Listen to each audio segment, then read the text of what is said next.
म्हणे पापे जाती संतांची जपे, संतांची जपे पापे जाती. संतांच्या नामाचा जप करण्यामध्ये पाप जाते. देवाच्या नामचिंतनाप्रमाणे संतांच्या नामचिंतनाचं दुहेरी फल. शास्त्रात अनेक काही साधनं सांगितली आहेत. काही साधनं फक्त पुण्य देतात पण पाप घालवत नाही. काही साधनं पाप घालवतात पण पुण्य देत नाही. पण देवाचं आणि संतांचं नामचिंतन असं आहे की ते दुहेरी फल देतं, पापही घालवतं आणि पुण्यही देतं. दान हे साधन शास्त्रात सांगितले. दान करण्यातून आपल्याला पुण्य मिळू शकतं पण दान पाप घालवत नाही. दानाने आपल्याला पुण्य मिळेल पण दानाने आपलं पाप जाणार नाही. तसंच प्रायश्चित्त कर्म आपण करण्यात आपलं पाप जाईल पण आपल्याला प्रायश्चित्त पुण्य देणार नाही. प्रायश्चित्ताने पाप जाईल पण प्रायश्चित्त आपल्याला पुण्य देऊ शकत नाही. दान आपल्याला पुण्य देईल पण आपलं पाप घालवू शकत नाही. पण देवाचं आणि संतांचं नामस्मरण असं आहे की ते दुहेरी फल देतं, पापही घालवतं आणि पुण्यही प्राप्त करू देतं. देवाच्या नामचिंतनात अफाट पुण्य, पुण्याची गणना कोण करेल. तसं संतांच्या नामचिंतनात पुण्यवंत व्हावे, अफाट पुण्यवान म्हणावं. तसं देवाच्या नामचिंतनाने पाप जातं. हरि उच्चारणे अनंत पाप जाते जायचं. तसं संतांच्या नामचिंतनात पाप जातं. तुका म्हणे पापे जाती संतांची आहे. तुका म्हणे जपे वायू सुता जाती पापे. वायू सुता जपे पापे जाती. वायू सुताचं म्हणजे हनुमंतरायाचं जर जप आपण केला तर आपलं पाप जाईल. कोणी म्हणेल देवाचं नाम चिंतनाने पाप नुसतं जातं नाही, जळून जातं. जळतील पापे. कोणी म्हणेल गेलं काय जळलं काय फरक आहे, मोठा फरक आहे. पळालेलं परत येत, जळालेलं परत येऊ शकत नाही. जळून गेलं किती गेलं संपलंच कायचं. पळून गेलेलं पुन्हा येऊ शकतं पण आपल्याला लागू शकतं. पण जळून गेलं की त्याचा बीजभाव नष्ट होतो आणि बीजभाव नष्ट झाला की त्याचं संपलं आणि त्याच्यातून अंकुरोत्पत्ती दुसरी काही निर्मिती होऊ शकत नाही. म्हणून नामचिंतनाने पाप नुसतं जात नाही, पळून जात नाही, जळून जात. गंगा स्नानाने पाप पळून जाते, जळून जात असं नाही. आणि गंगा देखील काही मर्यादित पाप घालवते. सगळी पाप गंगा स्नानाने जात नाही. गंगा स्नानाने फक्त अज्ञात पातकाची निवृत्ती होते. ज्ञात पातकाची निवृत्ती गंगा स्नानाने होत नाही. अज्ञात पाप म्हणजे न जाणता आपल्याकडून घडलेलं पाप, आपल्याला माहित नाही आणि पाप आपले घडले गेलं. ते नकळत घडलेलं पाप तेवढंच गंगा स्नानाने जाते. पण जाणून बुजून केलेलं जे पाप आहे ते पाप गंगा घालू शकत नाही. आज एकादशी आहे हे माहीत नाही आणि भेळ खाण्यात आहे, पाप झाले की नाही. एकादशीच्या दिवशी अन्न भक्षण करू नये शास्त्रात. एकादशीच्या दिवशी अन्न भक्षण केलं की त्याला आर पाप लागतं. ब्रह्महत्याची पातक जी अंतराळात परिभ्रमण करत असतात ती पाप एकादशीच्या दिवशी अन्नाचा आश्रय करून राहतात. ब्रह्महत्याची पातक एकादशीच्या दिवशी त्यांना स्थान दिले, तुम्ही अन्नाजवळ थांबा, अन्नाजवळ तुम्हाला विश्रांती. म्हणजे एकादशीच्या दिवशी सर्व पाप अन्नाचा आश्रय करून राहतात. म्हणून त्या दिवशी आपण अन्न भक्षण करायचं नसतं, कारण त्या अन्नात पाप येऊन थांबलेली आहे. आपण ते अन्न भक्षण केलं तर ते पाप आपल्याला लागणार. नारद पुराणात म्हटले या निकानीच्या पापानी ब्रह्महत्याधिकानीच अन्नम आश्रित्य तिष्ठन्ति तानि विप्र हरेर्दिनी. हरिदिनीच्या दिवशी अन्नम आश्रित्य तिष्ठन्ति ब्रह्महत्यादि पातक यानी कानीच पापानी ब्रह्महत्याधिकानीच. ब्रह्महत्या आधी करून जी जी सगळी पाप आहेत ती एकादशीच्या दिवशी अन्नाचा आश्रय करून असतात. म्हणून एकादशीच्या दिवशी आपण अन्न भक्षण करायचं नाही. अन्नात ती पाप राहिलेली आहेत. ते अन्न जर आपण भक्षण केलं तर ते पाप आपल्यात प्रविष्ट होणार, ते पाप आपल्याला लागणार. म्हणून एकादशीला अन्नपान करायचं नाही. एकादशीचं अन्नपान जे नर करीती भोजन श्वान विष्ठे समान अधम जनते एक. म्हणून अन्न आश्रय पापात तिथे आश्रय नाही अन्नाचा. म्हणून एकादशीच्या दिवशी अन्न भक्षण करायचं नाही. आणि पण आज एकादशी आहे माहीत नाही ते अन्न तर खाण्यात आलं. आता पाप झालं की नाही? झालं पाप. पण हे नकळत झालं, अज्ञानातून झालेलं पाप. तर अशी अज्ञानातून जी जी पाप आपल्या हातून घडतात ती पाप आपण गंगेत जाऊन का बुडी मारली. पापोहम पाप कर्माहम पापात्मा पाप संभव त्राही मां कृपया गंगे सर्व पाप हराभ. गंगेत बुडी मारली का ती पाप जातात. पण जाणून बुजून केलेली पाप मात्र गंगा घालवू शकत नाही. जाणून बुजून केलेली पाप म्हणजे चला काय खमंगवा सुटलाय बटाटा खाऊ. हा म्हणतो तुला खायचं तर खा, मी खाणार नाही. का रे? मी आज माझी एकादशी, आज माझी एकादशी. तुम्हाला म्हणतो बटाटोला घाला तर मी नाही खाणार एकादशी. हा काय त्याला म्हणतो तुझ्या 12 महिन्याची एकादशी. हो काय होतं एखादी एकादशी सुटली. हा तुझ्या जर मोठ्याच एकादशी असल्या आषाढी कार्तिकी लोकांनी कुठून मोठ्या छोट्या एकादशा काढतात कोणाला.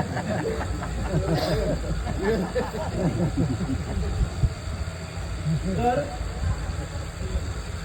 आज एकादशी आहे हे माहीत आहे. त्याने आग्रह धरला की काय होतं एखादी एकादशी सुटली. काहींच्या 12 महिने करायचं नाही. काय होतं एखादी एकादशी. त्याने आग्रह केला आणि याने बटाटावडा खाल्ला. आता हे पाप झालं. हे कसं झालं? जाणून झालं. आता हे जे जाणून झालेलं पाप हे पाप गंगा घालू शकत नाही. आपण गंगेत जाऊन बुडी का मारली का तो बटाटावडा वर तरंगतो. आणि आपण गंगेतून बाहेर आलो का पुन्हा आपले पिऊन तो शिरतो. तो आपल्याला सोडू शकत नाही. मी नाही सांगत, नामदेवरांनी म्हटलं मनसंकल्पाची पापे न जाती तीर्थाची या बापे.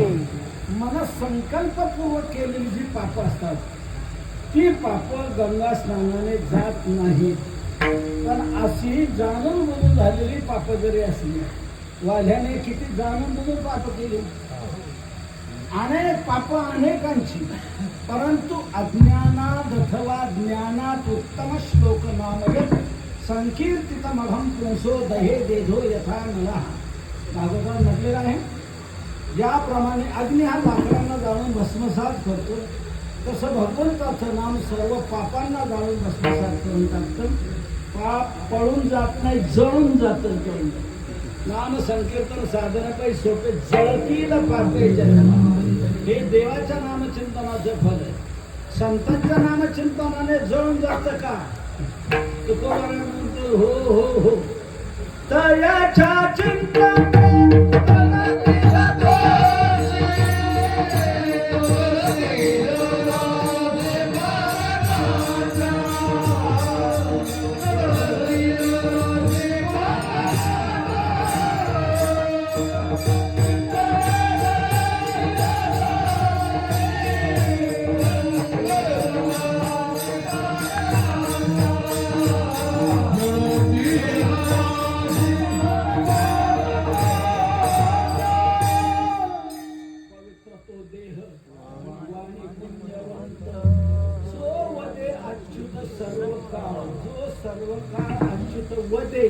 तयाच्या चिंतन तरतील दोषी जळतील राशी पातकांच्या.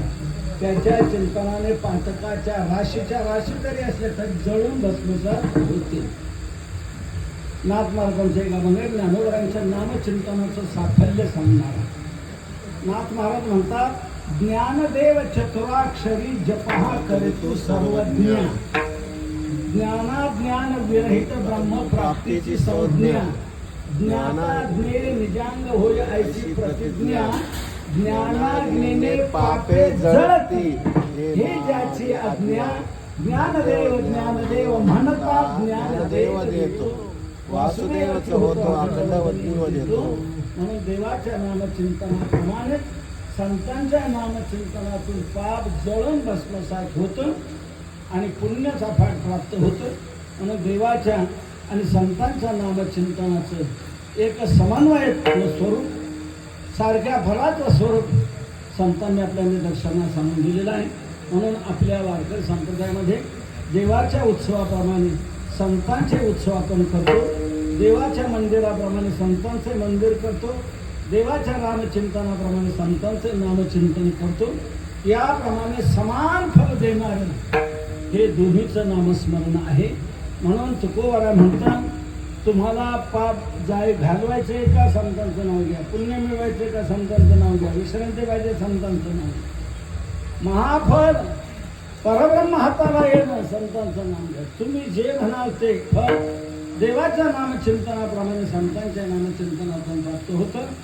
मी ते करत राहतो, निघी माझी वाचा चुकी महालाभ पुत्रासाठी विठोबा रखुमाई.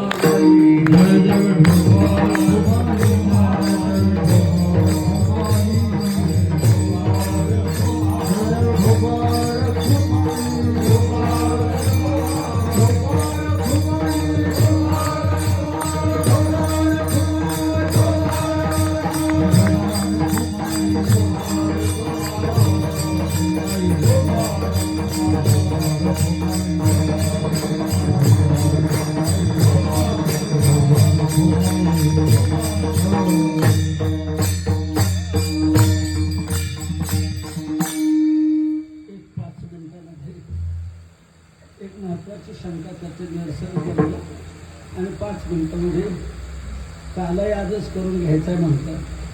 म्हणून कार्याचा विषय सांगतो आणि आपण सेवा 10 मिनिटात संपूया.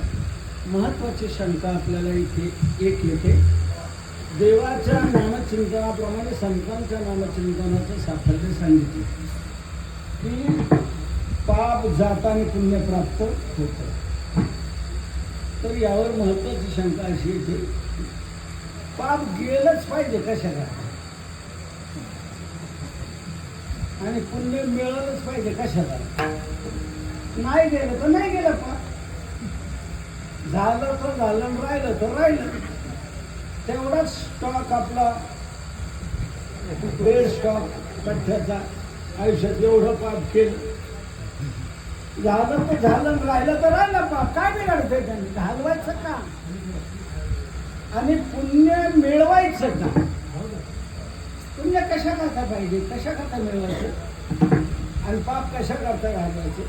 देवाच्या आणि नामचिंतनाचं तुम्ही दुहेरी फल सांगता की देवाच्या आणि संतांच्या नामचिंतनाने पाप जातं, पुण्य प्राप्त होतं. हे फल तुम्ही सांगता, पण हे कशाला पाहिजे. पाप गेलंच पाहिजे कशा करता आणि पुण्य मिळवलंच पाहिजे कशा करता. तर कशा करता हे सांगतो आणि आपली सेवा संपवतो. आपली मानवी जीवनाची मूलभूत आकांक्षा फलीभूत होण्यासाठी या 2 गोष्टी होणं आवश्यक आहे. पाप गेलं पाहिजे, पुण्य मिळालं पाहिजे. कशा करता, आपली मानवी जीवनाची मूलभूत आकांक्षा त्याच्याशिवाय फलीभूत होत नाही. आता इथे बहुस्तरीय मंडळी उपस्थित आहेत. शेतकरी आहेत, व्यापारी आहेत, नोकरी करणारे आहेत, स्त्रिया, पुरुष, बाल, वृद्ध, गरीब, श्रीमंत, अशिक्षित, सुशिक्षित, वेगवेगळ्या घटकाचे सर्व लोक आहेत. सर्वजण आपापल्या परीने आपापल्या क्षेत्रात प्रयत्न करतायत. शेतकरी शेतीत राबतो, व्यापारी व्यापारात खपतो, नोकरीवाला नोकरीत झिजतो. प्रत्येक जण आपापल्या परीने प्रयत्नशील आहे. मला सांगा कशा करता. कशा करता हे कष्ट घ्यायचे, कशा करता आपण रात्रंदिवस राबतो? एकच आपली अपेक्षा आहे, आपल्या जीवनातलं दुःख गेलं पाहिजे आणि आपल्याला सुख मिळालं पाहिजे. हीच मूलभूत आकांक्षा आहे की नाही? आपलं दुःख गेलं पाहिजे आणि आपल्याला सुख मिळायला पाहिजे. बरं, दुःख जे जावं वाटतं ते कोणत्या महिन्यापुरतं जावं वाटतं? कायमचं जावं वाटतं, कायमचं. आणि सुख मिळावं वाटतं ते कोणत्या हप्त्यापुरतं? ते कायमचं. देव नको म्हणे, मुक्ती नको म्हणे, पण सुख नको म्हणणारा कोणी नाही. सुखाची सर्वांना अपेक्षा आहे. देव घ्या कोणी, देव घ्या कोणी, चुकवणे गेले की नाही, घराकडे गेली, ऐकायला घर पुसून. पण लोकांनी काय म्हटलं? देव न गेली, देव न गेली. म्हणजे देव नको म्हणणारे माणसं आहेत, पण सुख नको म्हणणारं कोणी आहे का? सुख सर्वांना अपेक्षित आहे. सुखाची लागी सर्वथा झोंबती प्रपंच परमार्थ. दुःखात विजते जंतु सुखम सर्वाय रुच्यते. दुःखाचा सर्वांना उभं आलेलं आहे. दुःख नको आहे आणि ते कायमचं नको आहे, आणि सुख हवं आहे ते कायमचं हवं आहे. आणि याकरता आपण रात्रंदिवस कष्ट उपसतो, पण त्यातून दुःख मिटत नाही आणि सुख मिळत नाही. आणि दुःख मिटत नाही, सुख मिळत नाही, म्हणून आपण गप्प बसत नाही. प्रयोग करतच राहतो की नाही, हा नाही तर दुसरा, दुसरा नाही तर तिसरा, तिसरा नाही तर सारखा आपला प्रयोग चालू आहे, परिवर्तन चालू आहे, पराकाष्ठा चालू आहे. हे करून बघ नाही झालं, आता आपण असं करून पूर्ण ते प्रयोग आपण आपल्या जीवनात संसारात करत राहतो, पण त्या प्रयोगातून दुःख आपलं काही मिटत नाही, सुद्धा काही मिळत नाही. आज मिळेल, उद्या मिळेल, ह्या सीझनला, पुढच्या सीझनला, या वर्षी, पुढच्या वर्षी, असा सर्व सुखाची या आशा जन्म गेला. आशेत जन्म जातो, पण सुखाचा भोग घडत नाही.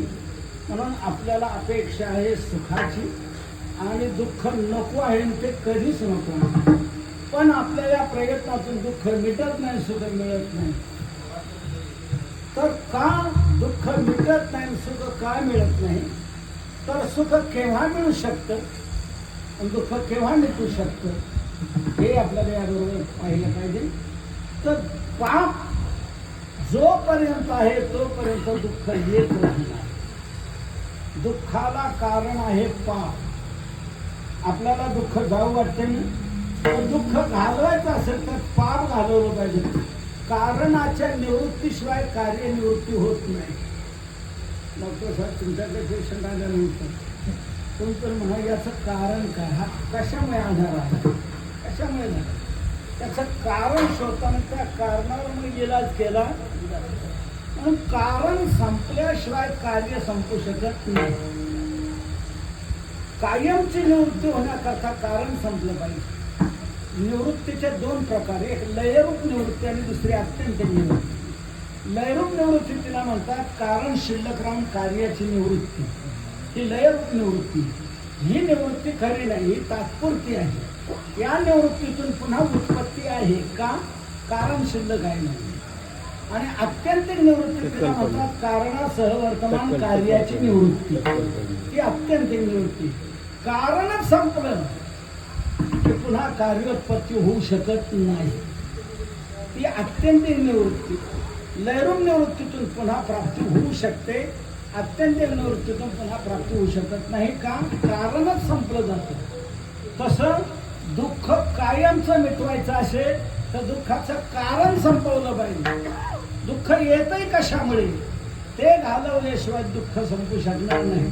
तर दुःख येतंय कशामुळे, तर दुःख येतंय ते पापामुळे. दुःखाला कारण आहे पाप. मी नाही सांगत, ज्ञानोबाला सांगता ज्ञानेश्वरीचा 13वा अध्याय उघडा. जीवाला दुःख भोगण्याची पाळी कधी येते, ज्ञानोबाला सांगतात, मग विधीची वाफ चुकवी, अन्यायाचे बी वाफवी, कुकर्माचा करवी राब जरी, तरी तयाची सारिखे असंभड पाप पिके, मग जन्म कोटी दुःखे भोगीची. पाप पिके मग जीव दुःखे भोगी. पाप पिकल्यानंतर जीवाला दुःख भोगण्याची पाळी येते. म्हणजे दुःख येतंय त्या दुःखाला कारण आहे आपलं पाप. म्हणून जोपर्यंत आपलं पाप आहे तोपर्यंत आपल्याला दुःख येतच राहणार. मग काय करायला पाहिजे? पाप संपवायला पाहिजे. पाप संपवल्याशिवाय दुःख संपू शकणार नाही. दुःख घालवायचे तर पाप घालवा. आणि सुख पाहिजे असेल तर सुख कशाने येतं? पुण्य केलं तर पुण्याने सुख मिळू शकतं. पुण्याचं फल आहे सुख आणि पापाचं फल आहे दुःख. पुण्याने सुख मिळतं. ज्ञानोबा तिथे 13व्या अध्यायात पुढे सांगतात, मग विधीचे वाफे सत्क्रिया बीज आरोपे तरी जन्मशत मापे सुखची नव्हती. विधीचं आचरण केलं की पुण्य तयार होतं आणि पुण्य तयार झालं की सुखच सुख आपण प्राप्त होऊ शकतं. म्हणून सुख मिळण्याकरता पुण्य करणं आवश्यक आहे आणि दुःख घालवण्याकरता पाप घालवणं आवश्यक आहे. तू म्हणाली आज माहीत झाला ना, पूर्वी माहीत झाला असतं आणि हेच करत राहिलो असं पाप घालवण्यात राहिलो असतो पुण्य मिळत राहिलं. पूर्वीपासून आपल्याला माहिती आहे, सर्वांना माहिती की दुःख येते पापामुळे, सुख मिळते पुण्य. कीर्तन ऐकतात त्यांनाच माहिती आहे असं नाही, जे कीर्तन ऐकत नाही त्यांनाही माहिती आहे की दुःख येते पापामुळे आणि सुख मिळते पुण्यामुळे. सर्वांना माहीत आहे दुःख हे पापाचं फळ आहे आणि सुख हे पुण्य झालं. सर्वांना माहीत आहे. कसं मी तुम्हाला सांगतो हो म्हणायला होतो, तुम्ही होच म्हणा. सर्वांना माहीत कसं आहे. काही आपल्या जीवनाचे दुःखाचे प्रसंग आले की आपले पाहुणे नातलं कुणी आपल्याला भेटायला आल्यानंतर ते विचारतात का हो असं असं आमच्या कामावर आले, खरं का? मग तो म्हणतो खरं असं झाले. का झालं बरं? काय कारण काय? तो म्हणतो कारण तर काही नाही. तुम्हाला माहिती आहे आपला स्वभाव कोणाच्या आद्यात नाही, कमाद्यात नाही. आपलं काम भलं आपण भलं. मग हे झालं कसं काय तेच काय कळत नाही. असं कसं काय? काहीतरी कारण असल्याशिवाय कसं काय होईल? काहीतरी कारण असल्याशिवाय नाही असं म्हणतो. मग काहीतरी आपलं पूर्वजन्मीचं पाप असं म्हणतो की ज्यावेळेला कोणतंच कारण काही त्याचं सापडत नाही आणि कारणाने जर कुठलं काही दुःख आपल्यावर आलंच, कोसळलं, तर तो म्हणतो, स्पष्ट म्हणतो, या जन्मात तर माझं काही नाही, काहीतरी माझं पूर्वजन्मीचं पाप ते मला आता भोग द्यायला आले. म्हणजे दुःख आलं की पापाचं फळ म्हणतो. आणि काही चांगलं जीवनात घडलं की त्यावेळेला मनुष्य हीच भाषा वापरतो, काहीतरी पुण्य कामाला आली म्हणून जगलो, नाही तर पिंडा एसटी पलटी होऊन 2000 फूट खोल दरीत जाऊन कोणी जगल का? पण काहीतरी पुण्य होती म्हणून जगलो. म्हणजे चांगलं काय घडलं की पुण्य म्हणतो, वाईट काय घडलं का पाप म्हणतो. याचा अर्थ असा आहे, आपल्याला सगळ्यांना माहित आहे की वाईट जे घडतं ते पापामुळे आणि चांगलं घडतं ते पुण्यामुळे. मग आपल्याला वाईट दुःख घालवायचं असेल तर काय केलं पाहिजे? पाप घालवलं पाहिजे. आणि सुख मिळावं असं वाटतं तर काय केलं पाहिजे? पुण्य मिळवलं पाहिजे. पुण्य मिळवलं की आपल्याला सुख प्राप्त होईल आणि पाप घालवलं की आपलं दुःख जाईल. म्हणून दोन्ही गोष्टी आपल्या जीवनात घडण्याकरता एकच साधन संतांनी आपल्या निदर्शनास आणून दिले. तुम्ही देवाचं नामचिंतन करा किंवा संतांचं नामचिंतन करा. नामचिंतनाने तुमचं पाप जाईल, जळून भस्मसात होईल. पाप जळून भस्मसात झालं की दुःख येऊ शकणार. कारणच संपलं, पाप संपलं, दुःख संपलं. आणि पुण्य प्राप्त झालं की तुम्हाला सुखापाठ अमर्याद मिळाल्याशिवाय राहणार नाही. म्हणून पाप का घालवायचं आणि पुण्य का मिळवायचं, संतांनी हे का सांगितलं याकरता मी आपल्या लक्षात आणून दिलं. आपली मूलभूत आकांक्षा फलीभूत होण्यासाठी हे घडणं आवश्यक आहे. म्हणून आज आपण गजानन महाराजांचा हा पुण्यतिथी महोत्सव संपन्न करतो. पुण्यतिथी त्यांची ज्यांनी जीवनात काय पुण्य संपादन केले त्यांचीच पुण्यतिथी होऊ शकते. आयुष्यभर पापच पाप करणाऱ्याची पुण्यतिथी कशी नाही? म्हणायची झाली तर त्यांची पाप तिथी म्हणाली, पुण्यतिथी म्हणून पाप तिथी म्हणाली. पुण्यतिथी त्यांचीच की ज्यांनी काय जीवनात पुण्य संपादन केले आणि इतरांना पुण्य मार्गाला लावलेला आहे त्यांचे पुण्य. संतांनी आपल्या जीवनात हे मोठं कार्य केलं, पुण्यच पुण्य सर्व जनतेमध्ये निर्माण केलं. हरिभजनी हे झवळीले संसाराच्या नावे घालून शून्य वाढता पुण्य धर्म पुण्याची प्राप्ती करून देणारा धर्म संतांनी वाढता केला. पुण्याची प्राप्ती करून देणारा वाढता धर्म कोणता? हरिभजन. हरिभजन हे वाढतं पुण्य करणार आहे. या नामस्मरणातून अफाट पुण्य किती वाढतं पुण्य प्राप्त होतं. संतांनी ते कार्य केलं म्हणून अफाट पुण्याचा स्टॉक त्यांच्याजवळ आहे. आपण त्यांचं स्मरण केलं की आपल्याला पुण्य मिळणार आणि त्यांच्या स्मरणाने आपलं पाठ जाणार, ते आपलं दुःख मिटेल आणि सुख आपल्याला मिळेल. म्हणून आपण असे उत्सव करत जावे. संतांनी आपल्या निदर्शनास आणून दिले. देव आणि संत या दोघांचा आपल्या जीवनाशी संबंध यावा. या दोघांचा संबंध आला की मानवी जीवनाचं साफल्य झालं, कल्याण झालं. म्हणून आपल्या सर्व वेद शास्त्र पुराणाधिकामध्ये संत वाङ्मयामध्ये याच दोन गोष्टी आपल्या लक्षात येतील की देव आणि संत हेच दोन असे विषय आहेत की जीवाची आकांक्षा अपेक्षा पूर्ण करणारे आहेत. म्हणून आज आपण गजानन महाराजांचा हा पुण्यतिथीचा महोत्सव संपन्न केलेला आहे. त्याबरोबरच आता 7 दिवस आपण या ठिकाणी नामसप्ताह ठेवला. याची सांगता आपल्या वारकरी संप्रदायाच्या नियमानुसार काल्याच्या कीर्तनाशिवाय होत नाही. म्हणून काल्याच्या कीर्तनाचा थोडक्यात भाग सांगायचा. वास्तविक काल्याचं कीर्तन हा एक स्वतंत्र विषय ठेवला. अख्खा पुण्यतिथीचा दिवस पूर्ण संपन्न करावा आणि उद्या काला करावा स्वतंत्र. याच्यात तर या दृष्टीने पुण्यतिथीचाही कार्यक्रम करायचा आणि कालाही करायचा, ह्या दोन्ही गोष्टी एकत्र. त्यापेक्षा पुण्यतिथीचा दिवस संपन्न स्वतंत्र दिवस, तो पुण्य दिवसभर संपन्न करावा आणि या 7ही दिवसाचा समारोप काल्याच्या दिवशी दुसऱ्या दिवशी करत जावा. म्हणून आपण ज्ञानोबरांचा समाधी सोहळा कार्तिक वरती त्रयोदशी होता, पण काला मात्र अमावस्येला होत असतो. त्यावेळेला अमावस्येला ज्ञानोबरांचा समाधी सोहळ्याचं सर्व विषयाला नंदुराने सर्व सांगितलं आहे. काला हा स्वतंत्र पुढे समारोपाचा जो भाग आहे. म्हणून आपण आता आपण केलेलंच आहे म्हणून आता थोडक्यात 2 मिनिटात काला हा देवाने आणि गोपाळांनी केलेला आहे. खेळ खेळत राहिले, खेळून खेळून थकले. एका गोपाळाने देवाला घड्याळ दाखवलं, किती वाजले बोल आता आवरून गेले. तर खांदी भार पोटी भूक काय खेळायचे सुख. मग आता भूक लागली ना, मग खेळ मोडा. तो काय म्हणे आता खेळ मोडा. मग अनाथल्या शिदोऱ्या झाली आता वेळ म्हणते ना, शिदोऱ्या आणल्या. सर्वांच्या शिदोऱ्या भगवंतांनी त्याला आगळं वेगळा कार्यक्रम राबवायचा. ज्याचं त्याने खायचं नाही, सर्वांचं एकत्र करायचं आणि माझी शिदोरी त्यात घ्या. त्याचा काला तयार करा, मिश्रण एकत्रीकरण करा, त्याच्या मुदा तयार करा आणि एखादा चांगला वाटणारा बघा कोणीतरी. वाटणारा चांगला लागतो.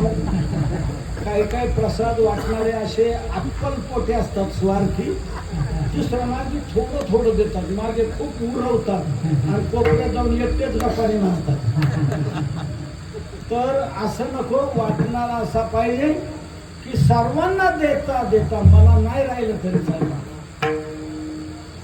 सर्वांना दिलं, सर्वांचं झालं, त्यात माझं झालं. सर्वांना सुख देण्यात आपलं सुख मानणारा असं वाटणारा पाहिजे. आणि असे वाटणारे फक्त एक संतच आहेत की इतरांना देण्यात आपलं पोट. तुका म्हणे सुख परावी या सुखे. संतांना स्वतःच्या याच्यात सुख नाही, दुसऱ्याच्या सुखात सुख मानणारे संत आहेत. म्हणून पेंड्याकडे वाटण्याचं काम दिलं. मुदा घेऊन या करे पेंड्या वाटतो शिदोर आणि सर्वांना सारखं दिलं. आणि हा काल्याचा आनंद काला वाटो एकमेका वैष्णविका संभ्रम असा सर्वांना काल्याचा आनंद भगवंताने दिला. तोच प्रतीक म्हणून आपण काला करत असतो. दहीलाह्याचा काला हा त्यानिमित्ताने करून सर्वजण आपण याच्यातून भगवंताची कथा स्मरण करत करत तेचे अनुवाद सदा सर्व काळ करुणी गोपाळ काला शिव. आता अनुवाद केव्हा करायचा, काला केव्हा, तर याप्रमाणे तो काला सर्वांना दिला, सारखा दिला. तर काल्यातून दोन महत्त्वाच्या गोष्टी साधलेल्या आहेत. सर्वांचं एकत्रीकरण आणि सर्वांना समान वितरण, याचं नाव काला. सर्वांच्या शिदोऱ्या एकत्र केल्या आणि पुन्हा सर्वांना सारख्या वाटल्या. म्हणजे सर्वांचं एकत्रीकरण, सर्वांना समान वितरण. तसं संतांचा हा उद्देश आहे की सर्वजण सारखे सुखी व्हावे, किंबहुना सर्व सुखी पूर्ण भवनी रचितो आदि सुखी अवघाचे संसार सुखात सर्व सुखी व्हायला पाहिजे. ही सर्वांची संतांची मनीषा आहे. सर्वेत्र सुखिनः सन्तु सर्वे सन्तु निरामयाः सर्वे भद्राणि पश्यन्तु मा कश्चित् दुःखमाप्नुयात्. संतांची ही मनीषा आहे. म्हणून सर्वांना सुख मिळण्याकरता, सर्वांना हा आनंद मिळण्याकरता संतांनी ही योजना, भगवंतांनी योजना काल्याची राबवली आणि सर्वांचं एकत्रीकरण केलं, सर्वांना समान वितरण केलं आणि सर्व सुखी आजी आनंदुरे एकी परमानंदुरे. हा आनंदच आनंद सर्वांनी घेतला. आपणही याप्रमाणे गोपाळ बना की भगवान आपल्याला ह्या आनंद दिल्याशिवाय राहणार नाही. गोपाळ बनायचं म्हणजे काय, गोपाल गायीचं पालन करतो तो गोपाळ. तसं आपणही आपल्या इंद्रिय रूपी गायींचं पालन करावं, इंद्रियांना विषयाकडून भोगापासून मागे फिरवावं आणि देवाकडे लावावं. देवाकडे लावले की निश्चित आपल्याला सर्व सुख प्राप्त झाल्याशिवाय राहणार नाही. भगवान करो सर्वजण या विचाराची पायीक बनून आनंदाच्या सम्राट होऊन असे अभंग नजरेसमोर ठेवावेत. अभंगाप्रमाणे आपलं जीवन बनवावं. हेच अभंग आपल्याला तारणार, नक्की तारणार, नक्कीच तारणार. तुकोबरायांच्या अभंगाने दगडांना तारले, आपल्याला का नाही तारणार. रामेश्वर भट्टाने दगड बांधून आपण बुडवले इंद्रायणच्या डोहात, पण तुकोबरांनी त्याच डोहाच्या कडेला 13 दिवस अनुष्ठान केलं, अन्न पाणी वर्ज करून. तर भगवान 14व्या दिवशी प्रगट झाले, दर्शन दिलं आणि बुडवलेल्या अभंग दगडांना घेऊन वर आले आणि तिथून पुढे आपल्याला मिळाली. तुकोबारांची गाथा आपल्या हातात कधी आली, तिथे तरल्यानंतर आली. तिथे जर बुडाली असते तर आपल्या वाट्याला काय असतं. आमच्या वैकुंठ असे परंतु गुरुवारी नानासाहेब दांडेकर म्हणत असत ती तिथे तरली म्हणून आपण तरलो. ती बुडाली असते तर आपणही बुडालेच असतो. म्हणून ती जिथे तरली त्याच तारक जागेवर त्या अभंगांचं चिरस्मारक व्हावं.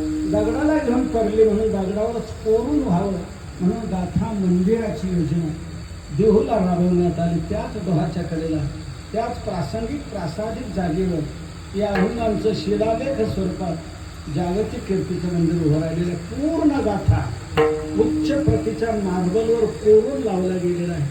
अनेक योजना तिथे राबवल्या गेलेल्या आहेत. 8 एकर क्षेत्र आपण विकत घेतलेलं आहे. तिथे 3 मजली स्वरूपाचं गाथा मंदिर उभं राहिलेलं आहे. भक्तनिवास झाले, सत्संग भवन झाले, अन्नपूर्णा सदन झाले. तिथे अन्नदान रोज होत असतं. 500-700 लोक रोज जेवतात. अन्नदान आहे, आरोग्यदान आहे. दर बुधवारी आयुर्वेदिक पद्धतीप्रमाणे चिकित्सा केली जाते, मोफत औषधोपचार केला जातो. गुरुवारी ॲलोपॅथिक पद्धतीप्रमाणे चिकित्सा केली जाते, मोफत औषधं दिली जातात. याप्रमाणे आणि प्रत्येक महिन्याच्या पहिल्या बुधवारी नेत्र चिकित्सा केली जाते आणि त्याच्यावर उपचार केले जातात. असं अन्नदान आहे, आरोग्यदान आहे आणि ज्ञानदान आहे. मुलांना तिथे गुरुकुल पद्धतीने विद्यालय आपण सुरू केलं आहे. संस्कृत, इंग्रजी, हिंदी आणि मराठी 4ही भाषेत शिक्षण दिलं जातं. तर याप्रमाणे संतांचे विचार हे जगापर्यंत आपल्याला पोहोचवते. असं ज्ञानदानाचे कार्य आता सध्या 150 मुलं तिथे शिक्षण देत आहेत. त्या मुलांची राहण्याची सोय, त्या मुलांची जेवण्याची सोय आणि त्यांची शिक्षणाची सोय ही तिने केली जाते. कोणी म्हणेल मग खर्च तर अफाट येत असेल, फी तर खूप लागत असेल. लक्षात घ्या, 1 नया पैसा नाही. राहणं मोफत, जेवण मोफत, शिक्षण मोफत. मुलांनी फक्त एकच करायचा, अभ्यास करायचा आणि तो त्यांनीच केला पाहिजे आणि त्याच्या बाकीच्या गरजा आपण भागवायच्या. असं कष्ट कार्य गाथा मंदिराचं तिथे करत आहे. 150 मुलं आता शिक्षण घेत आहेत. तर याप्रमाणे आपण संतांचे विचार आपल्या जीवनात रुजवण्याचा प्रयत्न करावा. सर्व अभंग तिथे सर्वांचं अभंगाचं एका वेळेला दर्शन आपल्याला मिळेल. काशीला मानस मंदिर आहे. रामचरित मानस मार्गावर कोरलेलं मंदिर काशीला आहे. अयोध्येला वाल्मिकी रामायण मंदिर आहे. वाल्मिकाने मूळ संस्कृत केलेलं रामायण मार्गावर कोरलेलं मंदिर अयोध्येला आहे. आणि आपल्या महाराष्ट्रात गाथा मंदिर आहे.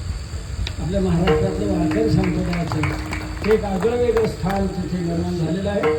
असं ते जागतिक कीर्तीचं मंदिर आहे. आपण पाहिलेलंच असेल. कोणी पाहिलेलं नसेल तर या पहा, पूर्ण गाथा पूर्ण अभंगाचं दर्शन आपल्याला होईल. आणि अनेक योजना तुकोबारांनी आपल्या अभंगातून ज्या सर्वसमावेशक सर्वोपकारक अशा योजना तिथे राबवल्या जात आहेत. आपण त्यात सहभागी व्हावं, तो आनंद लुटावा असो संतांच्या विचाराच्या आत्मसात करून आपण सर्वजण आनंदाचे सम्राट प्रार्थना करून विराम देतो. ज्ञानेश्वर